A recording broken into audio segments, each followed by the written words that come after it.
Just a quick announcement that we're beginning in 1 minute. So just waiting for the last people to join, and we will begin in 1 minute.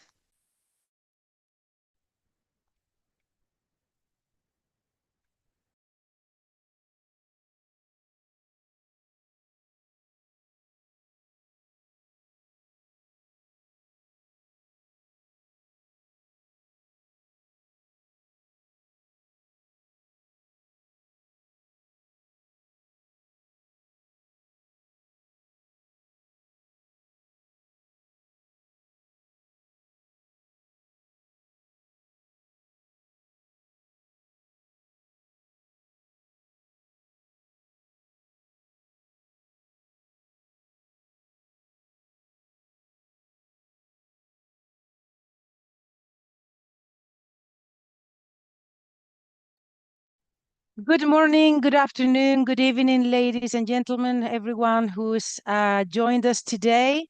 I don't know exactly where you guys are joining from, but I would be delighted to hear. If you could use, please, the chat on the right-hand side to introduce yourself, your company, and where you're joining from today, that would be highly appreciated so that we can get a feeling here on the panelist side.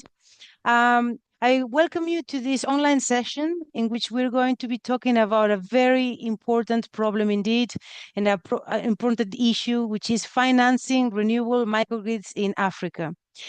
With us today, we have three top experts, which very soon you're going to get to know. But first, before we start, I'd just like to take a few seconds to tell you a little bit more about Repower, which is the organization that is organizing this webinar and doing so much more. And just to make sure that I say everything and I don't forget anything, I've got it written here. So permit me as I just read you through the description of what Repower is. Repower is an ambitious 4-year project funded by the European Commission, pioneering the use of plug-and-play microgrids. Repower aims to provide renewable electricity to 20,000 off-grid customers in sub-Saharan Africa by 2027. With a budget of 12.7 million, it focuses on installing innovative plug-and-play microgrids in Madagascar, Niger, and Senegal, and providing input from additional site in Ghana. Combining solar, battery, and biomass technologies, Repower seeks to reduce the cost of electricity while promoting economic growth in rural Africa. The project emphasizes capacity building, planning to train 50 technicians initially. It also engaged stakeholders and to develop tailored, sustainable solutions. Repower supports the UN's goal for universal access to affordable, reliable, and modern energy. So now that I've said everything and that I haven't forgotten, we can get down to business, where we're going to be talking about one of the difficulties and challenges in mini grids, which is how to find the money to finance them. So I'm going to ask each of the speakers that are going to speak today to introduce themselves shortly so that you can get to know them a little better. So John, please, could you just take your microphone off mute and introduce yourself shortly? Yes, thank you very much, Belen, and thank you everyone for joining this call. My name's John Oko. I am the COO at AMDA, and AMDA is an industry association founded in 2018 by the operators and members, developers of mini-grid solutions in Africa. To defend their interests in their businesses. Thank you very much. Thank you, John. Delighted to have you here. Next, I'd like to ask Joshua to please introduce yourself. Hi, everyone. My name is Joshua Mponsen. I'm the founder and executive director for Green Africa Youth Organization. And a lot of the work that we do is working with municipalities and communities, including academic institutions, in advancing climate solutions. And of course, energy and the transition to renewables is big on the agenda.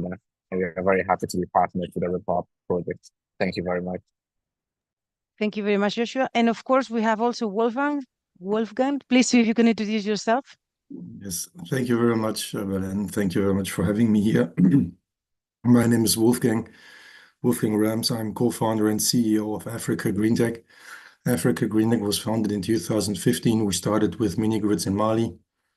We are now also in Senegal, Niger, Kenya, Uganda, Ethiopia, Madagascar, and other countries. And one of the major innovations that we did was that we said we must not focus on electricity only. We have to offer further services like water purification, cooling, and internet if possible. And yeah, this is what we call impact side, and this is one of the innovations that we did in the market. Thank you very much again for having me, and yeah, interesting topic today. Yes, indeed. Very interesting topic. Thank you very much. So now you know our speakers a little bit better. I'm going to explain how today is going to go. It's going to be 3 presentations in this same order: John, Joshua, and Wolfgang. And at the end, we're going to have some time, hopefully, to take as many questions as I can. To send your questions, please don't use the chat because they got lost in the chatter. Please keep using this to connect to one another. But use the Q&A box at the bottom, and we're going to try to get as many as possible, and even if necessary, reply to them by text, okay? So that's what I'd like to ask you guys. Make sure also that you remember and you know that the presentations and the recordings are going to be available thereafter, so you're going to have access to them. And we can begin, really. I'd like to ask John first, then if you could please prepare your presentation and get ready. And it's delightful. There is a lot of people. We have a full room today, so let's see how many questions we can get at. We're going to do our best, but it's really great to see so much interest in this topic. From Repower, we've been working on this, and I think it's good to see that the community there for off-grid and mini-grids is really so strong. So, John, Yes. if you're ready. Allow me to share my presentation then. Yes, please. If you can put that in a large screen for me. Can you see my presentation? We can see it, but we can see still the slides on the side, and then... Let me put that on the large screen. Can you see that? So, although I can see just like 2/3 of the screen. I don't know what's going on in there. What about you guys? Joshua, can you see it properly, or can you see also 2/3 of the screen? Can you see it now? I see only part of it. See Not the kind of whole like thing. half of it. Can you try to share again? Let me do it again. I'm going to ask Maria also to be like paying heed just to make sure if she has to. Can you see it now? 1 second. It's not yet. Not yet. No, and now it's not. It hasn't worked. Okay. Do it again. Let's do it again. We're having technical issues today with the presentations. I had the same just before. That happens always. It does, yeah. What can go wrong, right? Tell me if you can see. Now we see, but we don't see it all. We see, well, no. Can you see? We only see half the presentation. Maria, can I ask you please to try, you share this presentation? Yes, please, Maria, if you can share the presentation on your side. There is an issue because your screen for some reason is not in full size. So, so I just, let me see.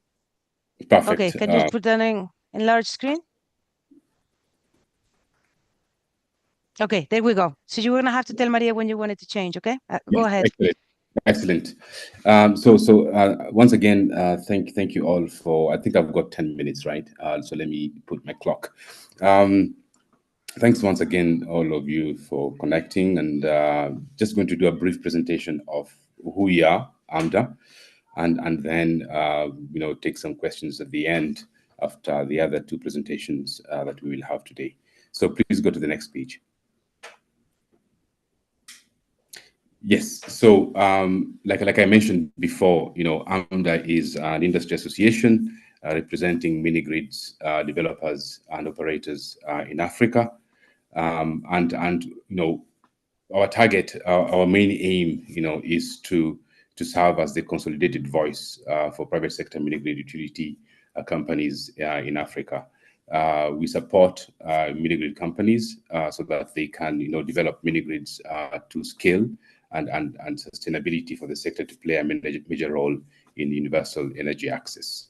We have today about members in 24 countries in Africa. Companies that we support are about 49 companies, developer companies. Total projects, 500 projects plus in Africa. in terms of installed connections, about 79,000, and the people impacted about no more than 750,000 people. Now, AMDA is organized around 4 pillars. All right, the first pillar is to deliver member value. We have a department that works on the policy, regulatory, and regional coordination. We have a department that works on access to capital, and the last department is on research, data, and standards. And among evolving around these departments is the communications department. So let's go to the next slide. We have a deeper dive into the pillars. Next slide, please. So in terms of the pillars I just mentioned, in terms of member values, so what we do is that we support mini-grid developers to become sustainable businesses with strong corporate governance. What we do here is that we organize events. We organize CEO roundtables where we invite all the CEOs of all these major companies to come together and share the insights and share their their experience in developing mini-grid assets. And this is done in order to have more and more companies develop these mini-grid sites, and even the local companies, the new companies come in, and the older ones, the more successful ones, share their input and their experiences. Then we have that department that deals with policy, regulatory, and regional coordination that engages in policy matters with regulators, with governments, with investors, with donors, and so that we can have that dialogue and that communication between all stakeholders to enable that environment that I talked about in terms of delivering sustainable environment to develop mini grids at scale. What we do also is that we have divided the continent in 4 regions: East African region representing the East African countries, Francophone Afrique for the French-speaking countries, and these are up to Madagascar. And then West Africa with Nigeria as our major market, and Southern Africa with Zambia and the rest as some of the markets where we are present. So in each of these regions, we have a regional coordinator who works closely and is somebody from that region and works closely with the member countries to make sure that their voices are heard, and we get feedback of what is happening on the ground. The other department is access to capital. And access to capital, what we do is that we are focused on facilitating and enhancing mini-grid developers' capabilities to facilitate the dialogue with investors. And we realize that one of the major problems in mini-grid development is access to capital, access to investment. And this is the theme of our discussion today. All right. So what we do there is that we encourage them and we work with them to encourage matchmaking between investors and developers. We have developed a database, an extensive database that outlines all the investments that have happened in the mini-grid sector in Africa in the past 10 years. So our members can access that database and quickly know these are the investors who invest in the sector. This are the kind of instruments they use to invest, either equity, either debt, grants or subsidy. And that also, what we do also is that we organize workshops, and those workshops are dedicated to kind of giving our members financial acumen. We've had 2 workshops this year. The first workshop was a workshop that kind of explained what the differences between project finance and corporate finance, and we realized this was important because some of our members are now entering into mergers and acquisitions. Some of our members are raising funds. They might be interested in raising corporate capital or doing project finance, and then also to access deeper pools of capital.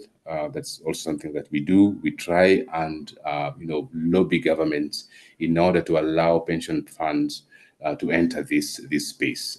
We know that pension funds have deepest pool of capital in Africa and even outside Africa, and inviting this sector into the mini grid sector to invest in mini grids as infrastructure assets is a plus.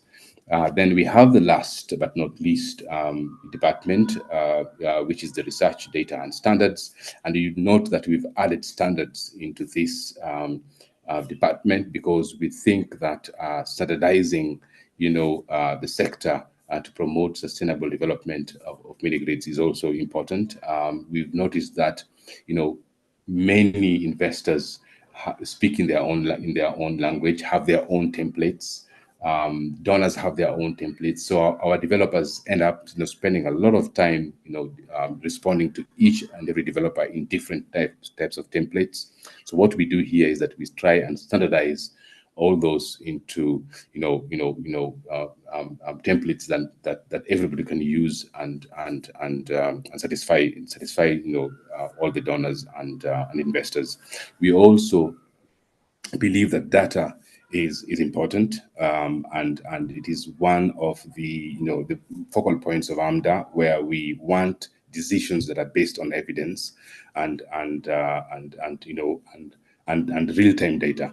What we've done now is that instead of and one of our benchmarking reports, which is the BAM report, the Benchmarking Africa Mini Grids report, is going to come out in January. This is the third edition of that report, which is largely awaited for by the sector. What we do is that we have launched a pilot that has digitalized data collection from our members, so that we avoid this getting unreliable data that sometimes done manually can contain mistakes and is not complete. So what we've done is that we've installed loggers at our members' sites, and these loggers give us real-time data that we can now compute and use for our reports and to answer questions from different stakeholders in the sector. Next page, please.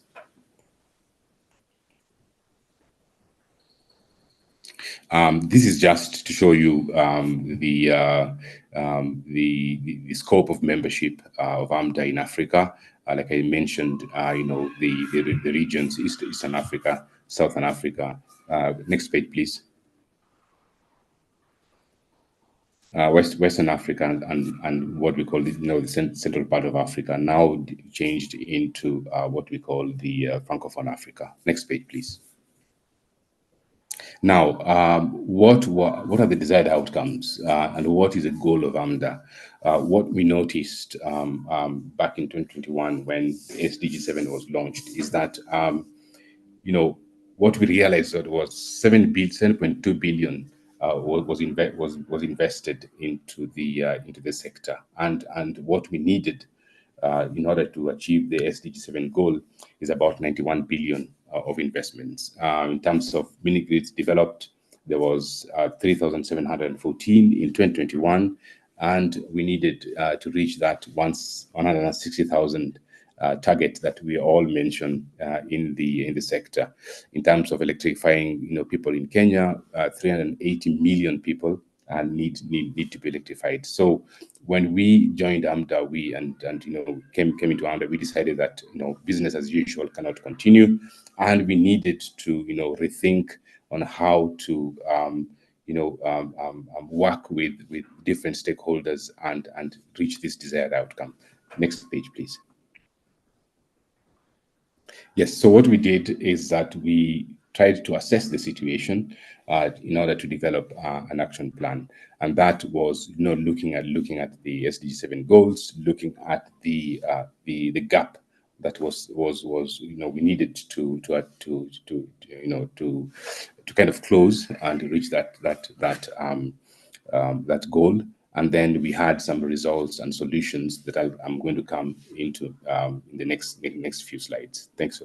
Next slide, please. Yes. So in terms of challenges, we discovered we categorized the challenges in 4 groups. The first one is lack of scale. Mini grids were not developing as fast as they should have, in order to reach that scale. Next was the lack of broad acceptance. Off-grid energy and electricity is not yet accepted as a solution, and we needed to, push an agenda towards the acceptance of that, as off-grid as a solution to electrifying the 380 million unelectrified Africans. The other one was limited consolidation efforts. I think we were all pulling in different directions, and we needed to kind of bring people together and unify the sector, so that we all pull into one direction. The other one was lack of standardization that I mentioned before. And we've worked a lot with the data and standards, research and standards department, to be able to try as much as possible and standardize the sector. An example of standardization that we have done is the tariff tool, which we have, in conjunction with AFUR, we have developed a standard tariff tool for the mini-grid sector that we are disseminating there to different regulators, so that we can have a same kind of tool to kind of predict what the tariff would be like in this sector. That's just an example. So if you go to in terms of scale, we found that most companies were underfunded, and this was largely because of limited expertise, in terms of financial acumen, commercial banks ready to enter this sector, and then legal expertise that was a bit expensive in terms of their cost, as we compare mini grid sector and the IPP, the standard sector, where we've got large projects. So the legal fees can be 3 or 4% of the project cost. If that happens in the mini grid sector, then we've got no project. So we had to think that aspect. In terms of funding conditions, the process was very long, with funders, where we have multiple layers of reporting, like I mentioned before. We tried to streamline this by standardizing the reporting, to be able to make it work. So that is an example, and I'll share this with you so that you can read this. Next slide, please. So in terms of solutions that we found and what we needed to develop, I have mentioned that before. We have required number of investments. Amount of investment is 91 billion. 160,000 people need to be electrified. Internal capacity of mini grids needs to be enhanced. In terms of acceptance, we have tried as much as possible to make our mini grids commercially viable by educating our members on how to make their decks, present their decks, and the reporting standards. Consolidated efforts, we've tried to unify the sector and try to speak as one language. We've partnered with some of the industry associations like AFUR, to present that one-stop shop tariff solution. In terms of standardization, like I said, we're looking at templates. We're looking at standardizing ESG reporting, technical, financial, legal reporting, to be able to have something that is cohesive and working for the whole sector. Next page, please. This is just a page that shows what we do at AMDA in terms of capacity building, matchmaking opportunities, developing knowledge and resources database, enhancing visibility of mini grids, and participating in sessions like this one, participation in events that are organized by AMDA or other donors and industry stakeholders. Then we have internal events that I said before, where we bring in CEOs, we bring in we've got a national learning event in Zambia in March, where we invite the whole sector to come and sit, and discuss with all the actors. Then we have sector coordination and advocacy and communication, like I mentioned before as well. That is one key area that we work on. Next slide, please. Next slide. Yes. In terms of achievements, like I mentioned before, we have the AMDA benchmarking, mini-grid report. We've published 2 reports in the past. These reports are available in our website, and the next edition is coming up in January. We've participated with the World Bank to produce the SMAP report, which is one of the Bibles in this off-grid sector, and easily accessible in terms of access to capital. Like I mentioned before, I won't go back to it. Tariff methodologies that we work on, we try and lobby governments and push back on policies that we think are not good for the sector and good for our members, and then preparing capacity building and stuff like that. Next page, please. Next page. Yes, in terms of partners, you can see the partners there in terms of consensus building, data research, building facilities, and it ranges wide from World Bank to Rockefeller Foundation. These are the foundations that give us money. We are not-for-profit organization, and we depend on some of these organizations to disseminate knowledge in this sector. So there you can see some of the partners that we have. Next page, please.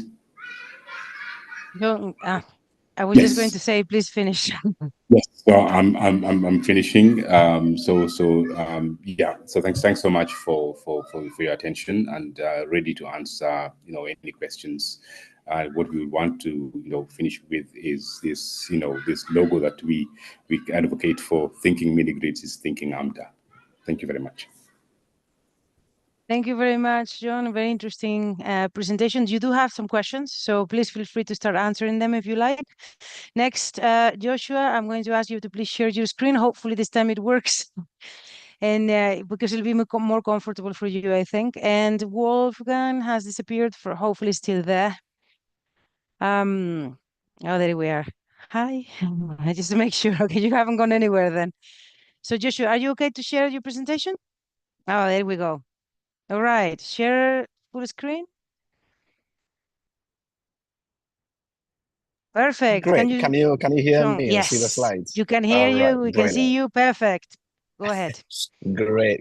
And congrats to John and all the amazing work they are doing at AMDA. And thanks to the entire Repower team and colleagues for setting up this webinar, and for all the participants who are here. I will go straight into it, and I'll try to make it as brief as possible because John has shared a lot of insights on mini-grids in Africa. And I wanted to start by saying that, to power the many millions of people who need energy in Africa, we would need over 100,000 mini-grids. I think it's estimated to be about 160,000 mini-grids. And we need people to do that. So a lot of what I'm going to talk about will focus on some of the way GAIU approaches the sector, mainly on building the workforce and the pipeline, and ensuring community ownership within the mini-grid sector as well. Let me start by this throwing just a few light here. So, 600 million people lack access to electricity, particularly those in rural areas. I think this is common to some of you that you know this already. But mini-grid, microgrids really offer a very important opportunity to provide that, so to close that gap, but also provide economic opportunity to that. And we know that Africa has a huge sort of potential for solar in general. We know that we are currently in a transition to renewables, and this is part of the global climate targets. But even more importantly, this transition will be powered by certain minerals, and the continent of Africa sits on majority of some of these minerals. For instance, 70% of cobalt is in Africa, and the mining industry has to sort of evolve to be sustainable to provide this. But currently, we know that a lot of our workforce are also involved in this. And the underdevelopment of this untapped market really is something that we are very keen on. And I think one of the issues that we are hoping that through the Repower project we'll be able to shed more light on. I wanted to quickly show this image. When we think about transition minerals and the power of the transition, the just transition towards moving towards renewables and providing solar infrastructure, a lot of the workforce in Africa currently are committed to the labor-intensive work of finding those minerals and mining those minerals, exposed to very harsh conditions and the difficulties that come with that, including risk. And I think that this is what we are trying to change as an organization, and committed to ensuring that we can empower our workforce to become more than the hands that are digging into the soil to find those minerals, and becoming more the talents that can power this. So this is where microgrids come in. Microgrids provide the opportunity for decentralizing electricity to off-grid in rural areas. It offers an opportunity for job creation, particularly for the informal sector, as we know them now. And that sector is a sector that doesn't include, all the formal work or all the certification that people have. At the same time, there's a huge workforce available, particularly for Africa. 70% of all employment in Africa comes from the informal sector.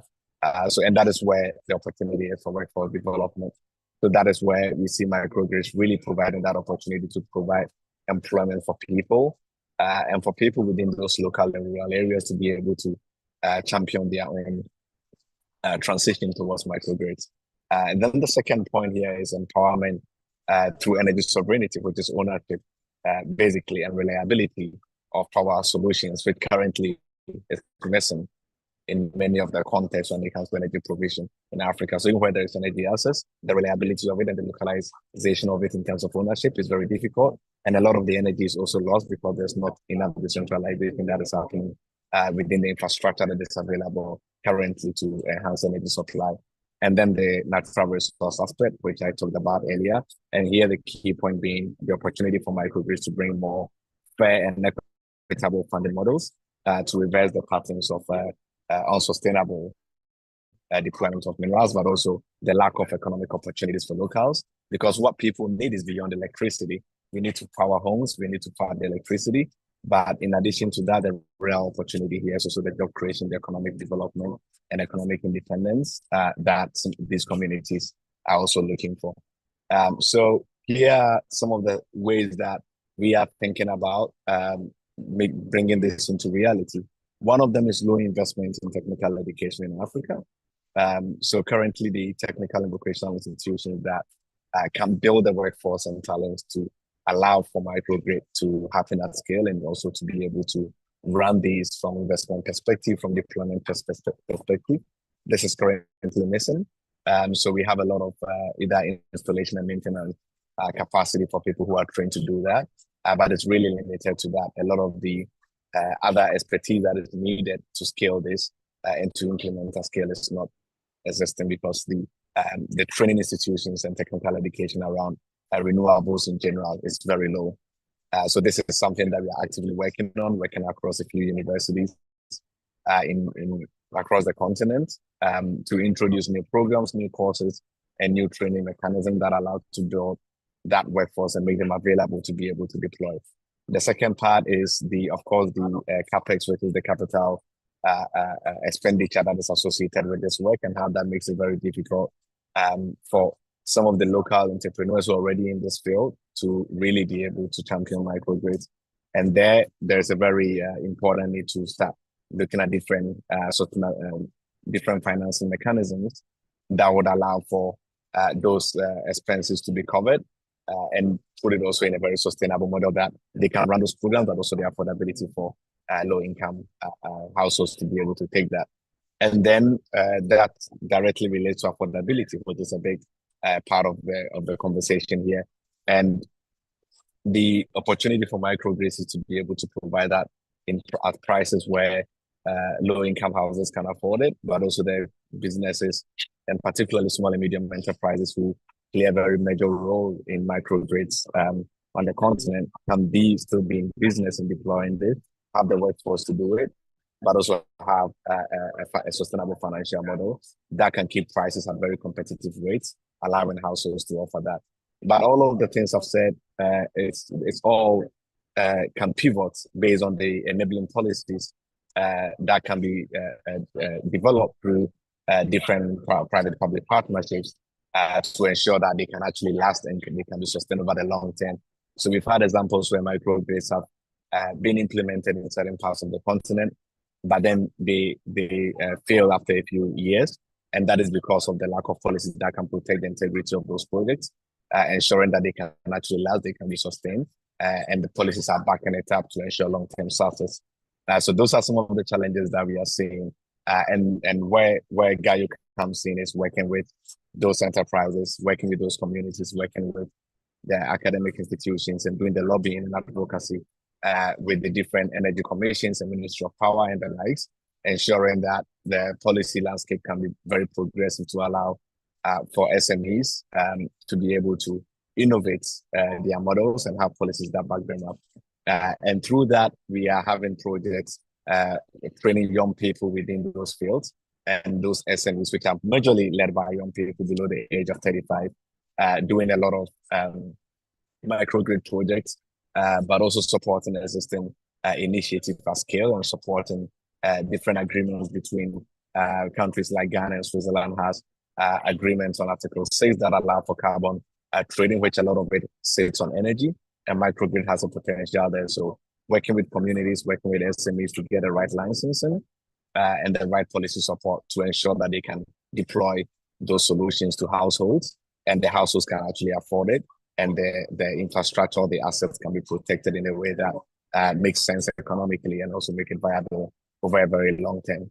I think lastly, I'm going to conclude, and one of the things that I wanted to shed light on is that we know that over the next 5 years, renewables, particularly when it comes to solar, is expected to generate up to 2 million jobs across the continent, and solar plays a very significant role in that. But these jobs, there is a risk here because most of these jobs are going to be skilled jobs. And this is where we see some of the biggest challenge. So those skills jobs, we need people to take those jobs. If not, we'll risk the potential of the opportunity coming. Maybe the policies will be ready and there will be funding available, but then the local workforce might not be ready for that because we might not have those skills. And this is where we see the role of training and capacity development and scaling the informal sector, either those who are into the different installations, different maintenances, but do not have certification to prove their capacities and to allow them to get contracted formally to scale and to be the workforce within this transition is something that we are very much prioritizing and working on. The second part is building models where we can have cooperative microgrids where communities can co-own the microgrid infrastructure, which ensures that they also have a shared revenue system, but also protection of the asset. There have been examples where there have been micro solar projects where either the panels are stolen after some time because there's no ownership locally and there is no relationship with the local communities. And this is why the Repower project is very powerful, because we are actively working with the communities to ensure they are buying, to ensure that they are part of the project, that their own vision of what this transition to renewables mean for them is integrated into the project. And then they feel that it is their project and they can not just protect the asset, but they see the long-term benefits to their communities as well. Then the next thing I would say is around how we mobilize resources across the continent, particularly Sub-Saharan Africa, ensuring that we can scale successful models, which are proven, and we know that they work, and we know that they assure community buy-in. And Repower has a huge potential for that sort of replication and scalability over the next few years while we implement the project. And lastly, I think this is something that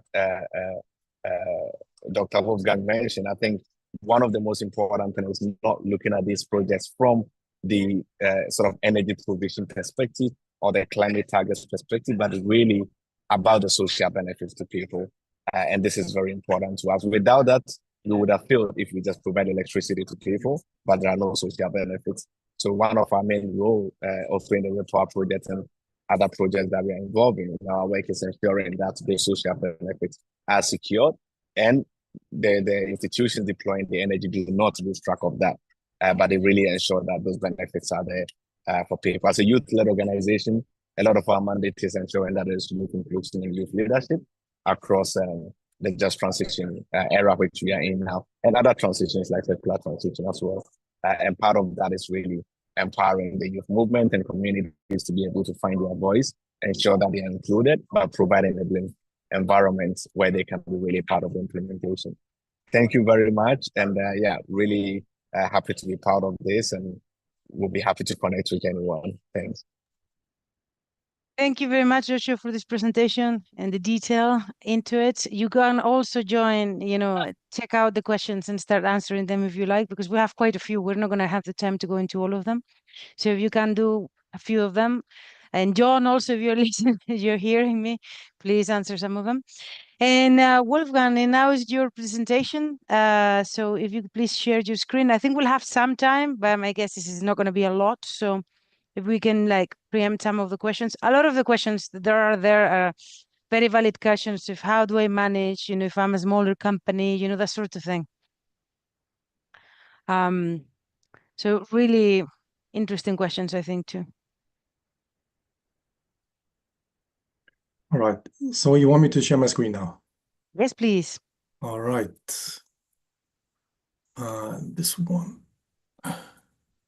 Okay, perfect. Oh, shit. Wait a second. No. Is this not the one? Okay. Now you should be able to see my screen. Yep. Yep, perfect. Yeah, go right This. ahead. We can see it, like we can hear you, so go right ahead. Okay, excellent. Yeah, so once again, thank you very much for having me. Well, I think there is a lot that can be said about mini grids and why we need solutions for the people in the global south, especially when it comes to electricity. But I will not go too much into general aspects of mini grids, but let me say one or two words about Africa Green Tech. Here you can see the countries where we are in. We started in 2015 in Mali, and we are really proud that we can say that our mini grids are still running there, although Mali is a difficult country. And yeah, we started in West Africa, but we also in East Africa and Southern Africa. And yeah, we have collected quite some funds, especially based on crowdfunding. We are a very famous company when it comes to social media. We did our own crowdfunding campaigns and collected quite some funds for our villages. We measure our impacts. You see this here, we measure our CO2 savings. We electrified 61,000 people. We helped people to create their own businesses. So yeah, this is what we are working on since 8 years. And what I wanted to discuss today when it comes to financing of these projects is, first of all, that we believe that we have to look beyond mini grids alone. I mean, this is a slide that I use in my pitches all the time, explaining to people that have no clue about mini grids, why mini grids are so good. And because when you compare the solutions that we have to electrify people in rural areas, we can wait forever until central power stations are there and the land and national grids have been built. This costs a lot of time and money is in most cases far too big in the beginning, because the demand in the areas where we are starts at a much lower amount. So yeah, national grids are not necessary in the beginning. And when we look at the other side, small home solar systems, they are quite fast to deploy, but the energy outcome is really low, and therefore there is not that much impact. You can charge your smartphone, you have some light, but you cannot really become productive. Therefore, we believe in mini grids.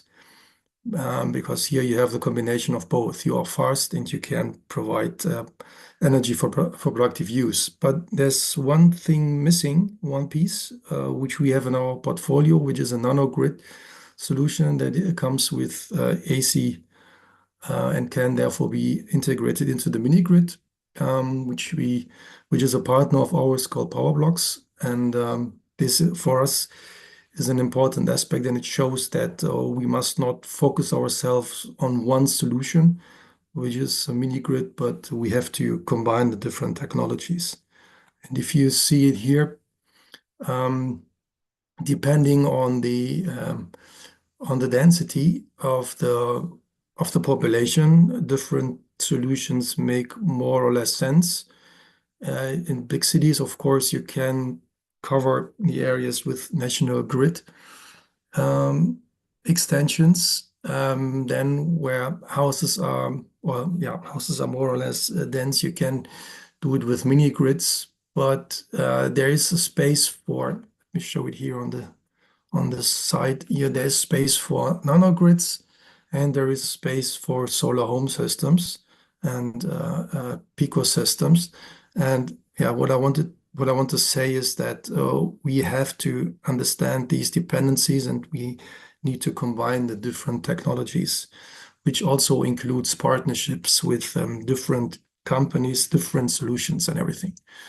And so that's one piece. And here you can see how the combination of the different technologies work.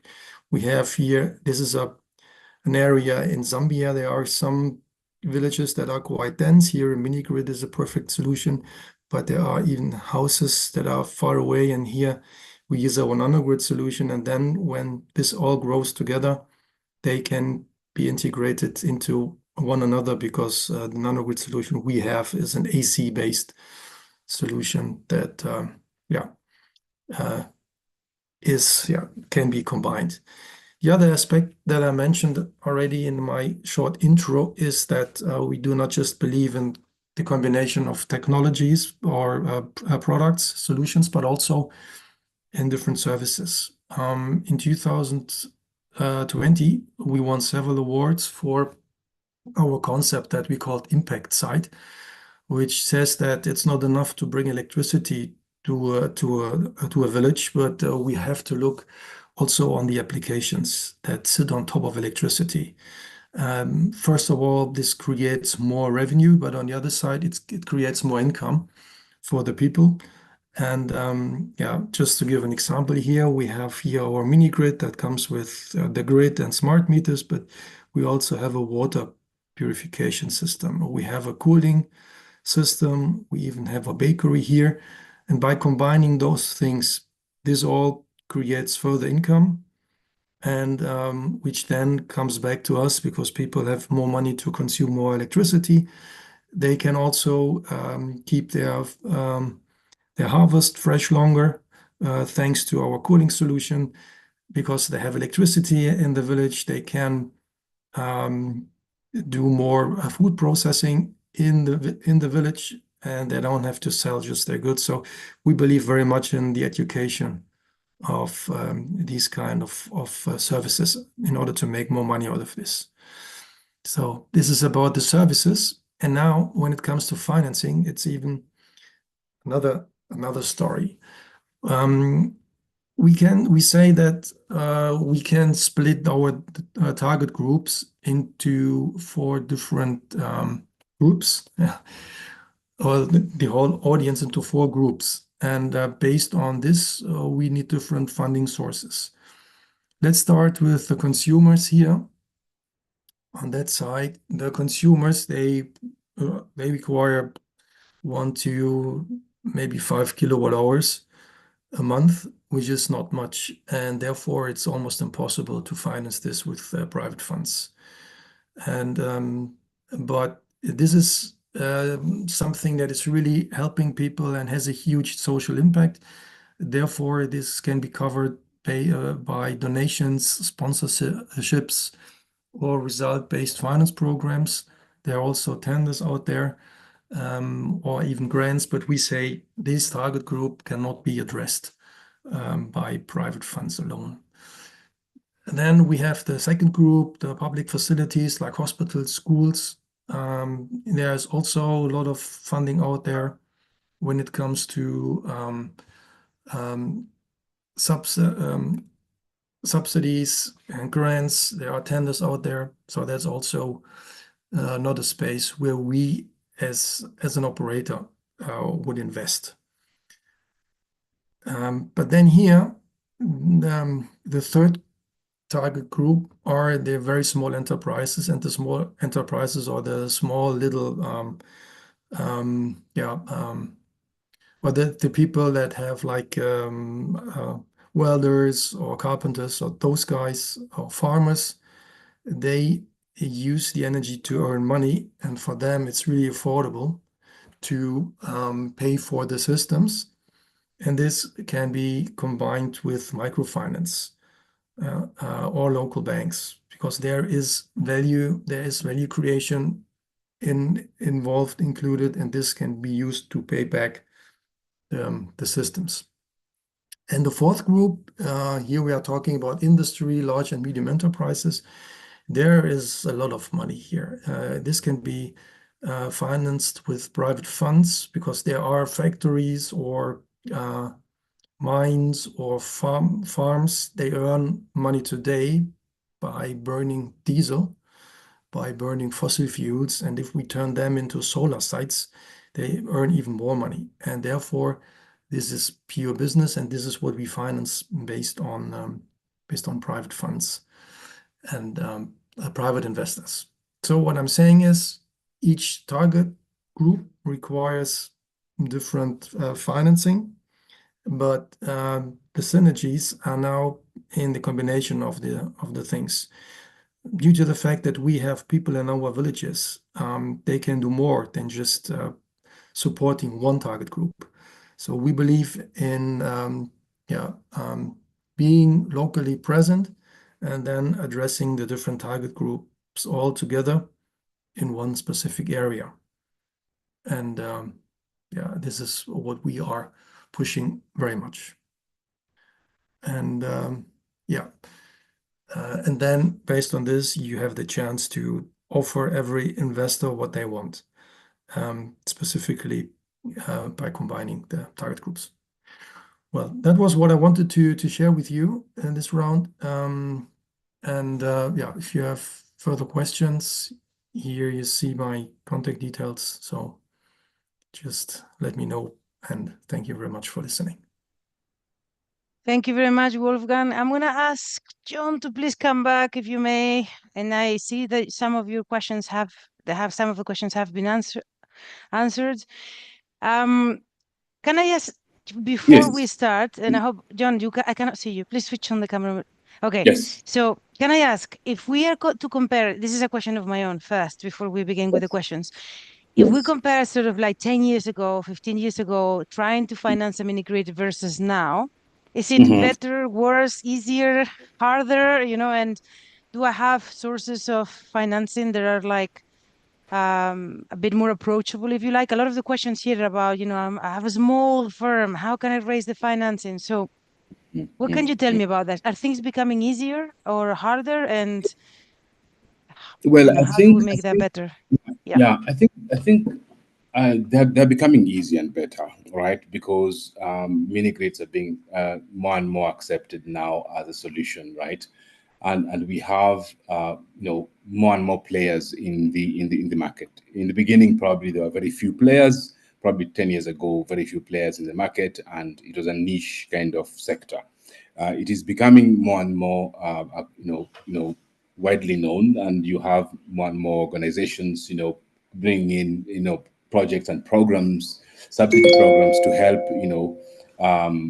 mini grid operators develop their sites. What I would say for company that is probably starting to, in this business is you need a bit of, personal capital, right? You need, like what they say, you need a skin in the game, right? You need to put a bit, more, personal equity into the business, and show that you are able probably to develop a mini grid, and then finance the initial development, the development funds before you can apply, and for these subsidies you can go to investors and expect them to come and invest into the into your assets. So I think it's getting better, and but it still remains like any other project, any other infrastructure project, where when you start, you need to put in some skin in the game. You need to show some capacity in terms of skill to be able to develop these sites. Okay, I'll take contra reviews if you have, or additions and things. Otherwise, we'll move on to the next question, guys. Joshua, Wolfgang, contra reviews, no? So, okay, we're going to take this then. Thank you very much, John. Yeah. I mean, I think a lot of when you speak to the financiers, a lot of what they say is they're looking for good projects, right? So there is definitely something there, you know, in projects that are like ticking the boxes. So a question that has come up a couple of times is what is the size of mini grids? And even they ask the difference between nanogrids, mini grids, microgrids in Yeah. terms of megawatts or kilowatts. Who wants to clarify this? Sorry, yeah, please. Yes, let's go on, Wolfgang. Please, No, please. I just said, sorry, I didn't get the question. So the difference in size range between a nanogrid, a mini grid, a microgrid in terms of megawatts, kilowatts, you know, because there is a bit of you know, we use that term sometimes interchangeably when, Yes. you know, what does it actually mean? Let me attempt to respond to that question. I will not mention the size in terms of capacity because it ranges. All right. Let me attempt something. Usually, what I see is that we have this classification in terms of size. You start from the solar home systems, right? These are small systems, and these are systems that are installed in each and every household. Small systems for lighting one bulb or two bulbs. Lighting probably charging phones and stuff. Then from there you go to now what we are calling mesh grids. All right, these are new kind of grids where you have it's in the middle of mesh of solar home systems and mini grids, where you have a kind of a network of network of electricity system, where you have shared power between different households in one setup, right? Then you go to mini grids. Mini grids are a bit bigger, and these are standalone compared to mesh grids. They're standalone, sites of about between 100 kilowatts and probably 1 megawatt. All right, and these ones are used for slightly less densely populated areas as microgrids, which now power probably a whole community. All right, so microgrids are, for me, are a bit bigger than mini grids. And then you have at the end metro grids. All right, and metro grids are large grids that power a whole, probably a town or center. So you have solar home systems, mesh grids, mini grids, microgrids, and then metro grids. Yeah. Okay, that was a very if I may add comprehensive answer. one thing Thank you very here, much. Yeah, go on, Wolfgang. Yeah. the big advantage of these mesh networks is that you can grow with the demand. I mean, if you place a big mini grid into a village, it takes some time until the whole energy is utilized by the people. And with the mesh grid, you can just grow with the demand, which is a huge advantage. It can be easy from the planning perspective, because if you want to kind of plan for growth, and it must be like a complicated issue from the business perspective. Okay, so let's do this because we're so low in time. I'm going to read a couple of questions that I think are very good about long-term sustainability of mini grids, which we don't usually ask, and I think this is important. And then if there is any questions that you guys see that you'd like to answer, then we'll take those after, and then we'll cut it there, because there is so many questions open. I have 25 at the moment that I don't think we're going to have time for all of them, but we'll forward them to you in case you want to get in touch with people. So I have a question with regard to the long-term sustainability of mini grids. I've reviewed, says a number of times, mini grid business cases that most depend on around 50% initial structural subsidy. Even with that, most cases show low returns and dependent on additional activities such as PUE for profitability. My key question is the following business, besides some money for battery replacement, almost none of the projections I have seen include setting sufficient money aside to renew the entire infrastructure after its obsolescence in 15, 20 years, given the low returns. So if we risk hundreds of thousands of obsolete mini grids in 15 to 20 years from now, and how do you resolve this? And then he adds also, in particular, as the initial 50% structural subsidy won't be available any longer when it comes to renewing infrastructure. This is a really good point, actually. You know, how do you manage to make sure that this keeps going? My guess is that 15, 20 years is probably, they will last longer, right? That's what my thinking. But who wants to take this question? I'll quickly step in because of the last comment you made about they'll probably last longer. But unfortunately, I know whoever posed this question have that experience where they probably did not even last up to that long, even though they are supposed to last that long, which is a real threat. And a lot of what we have seen in supporting projects and implementing their work and that lack of better planning is the idea that the sort of the earlier cost is what you just take care of because that is what you need to get started. And there's literally no accommodation for maintenance, but also even the capacity to do the maintenance, not just the cost of it, the capacity itself. We just had a meeting here at COP29 in Baku with the EU Commissioner on battery storage and the training on battery maintenance in Africa, for instance, which is a huge gap that currently exists. And there are so many micro projects that have this need where the batteries are stuck, there's no maintenance capacity, and there's no resources to the question that was asked on ensuring those maintenance, which means that you put the entire investment into jeopardy. So I think one of the key things in that is the subsidies might not be available, but I think better planning at the beginning is very important.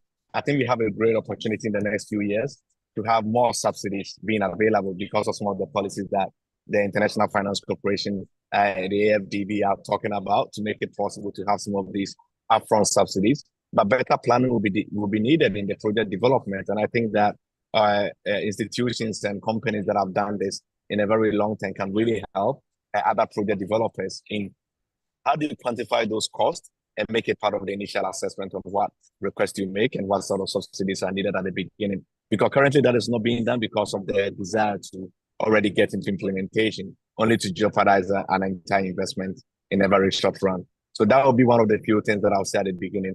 And again, going back to skill development around what are those maintenance capacities and skills that are needed for different components of the grid, and ensuring that we have those skills and those talents locally, because a lot of them, it requires sometimes bringing in external actors to help, and that can be extremely expensive compared to if you have local talents available for that. Mhm. Easy to solve. If I may add Yeah. one thing here. Thinking back on the hundreds of pitches I did over the last years, I heard quite often from investors saying, "What business is this where you need subsidies? It's not a good business." But then I said, "No, but there is no place on earth where infrastructure is financed only with private funds."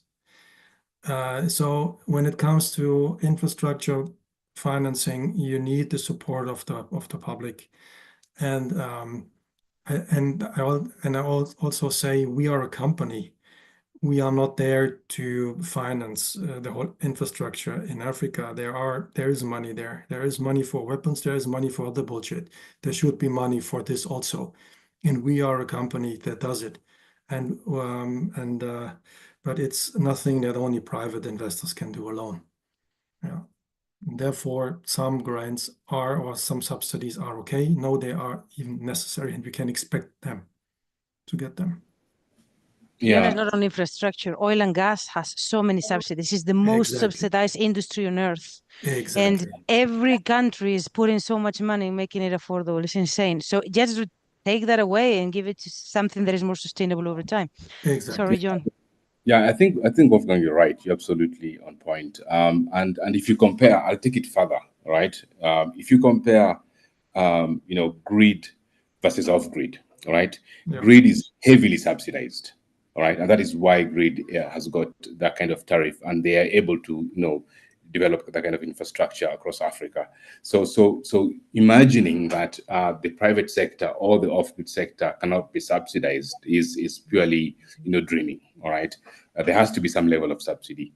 Now, coming back to the question, there are, I think there are two parts in this question. The first question is, low returns, and depending on other activities to survive, for mini grids to survive.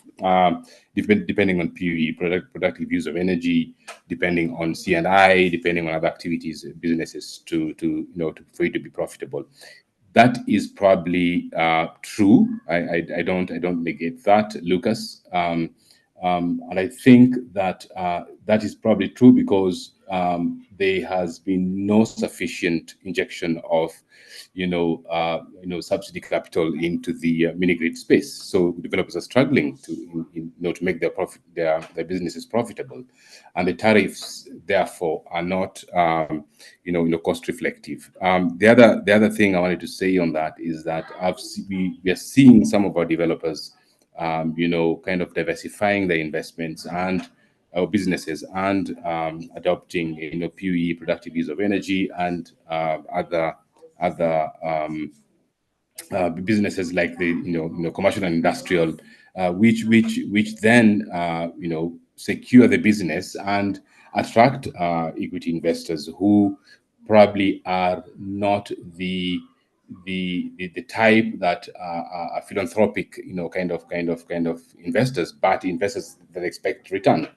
And in this kind of space, you would expect low returns. You don't expect high returns, right? So when you say, Lucas, that the most cases show low returns, yes, I think, and that is why I was mentioning the patient capital that is needed in this sector, especially from pension funds, where we were looking for investors who need probably very low returns, 13%, 14%, 13% and below. All right, or even 8%, single digit returns in terms of these investments. I hope I answered your question, Lucas. In terms of obsolescence of the mini grids in 15 to 20 years, yes, and I think we have to think about refinancing some of these mini grids when they reach that age of 15 to 20 years, and that is possible. That has been done in the IPP sector, where there's refinancing of the asset that is available to acquire probably new equipment and go for further 15 to 20 years. So the refinancing of mini grids in 15 to 20 years time need to be an open discussion that we need to start having immediately. Yeah, subsidies for repowering or something of the sort, for the maintenance of those. I agree. I mean, I don't know also if you're doing like proper O&M, I don't know how much you need to replace after 15 years. It seems really short time span to me. I mean, batteries for sure, but I mean, panels and other things, they last longer than that. So the retooling doesn't have to be 100%, I assume. There is so many questions open, guys. There is now 28. So do you have any that you want to answer? But it's now, we've been 10 minutes past, so I'm really like worried with people's time, not only us, but also the people in the audience. We're going to send this to you because I tell you, some of these questions and some of the stories that the people are telling here, they have projects, they're really interesting indeed, and they have really interesting points to come across. So we're going to send this to you, if you want to be in touch with them, because I think there is a few here that actually there is a lot to be gained. I think it's kind of a shame that we don't have like 1 extra hour or something we can discuss these things, because there is so much going on. So thank you very much. I'm sorry that we're out of time so quickly. This is clearly a very interesting topic. We're going to send this to you. And Yeah, thank please. you. Thank you. Yes, So we we will will. have a chance to Absolutely. answer these questions. Is that what you're saying? You do. I mean, not now because we have 29 Yeah. open and we have run out of time, but we'll send this to you and you're welcome to respond them directly to Okay. the people who've asked them. So we'll send this to you like it's kind of like an Excel form, and then you're very welcome to answer this to these people. And some of them are really interesting and people who have different Yes. things. There's someone that points out here there's a lot of bad actors in the industry too. I think so too. This is something we need to watch out for. And there is, I think, more than bad actors, which I'm sure there are some, people who may not have all of the information they do.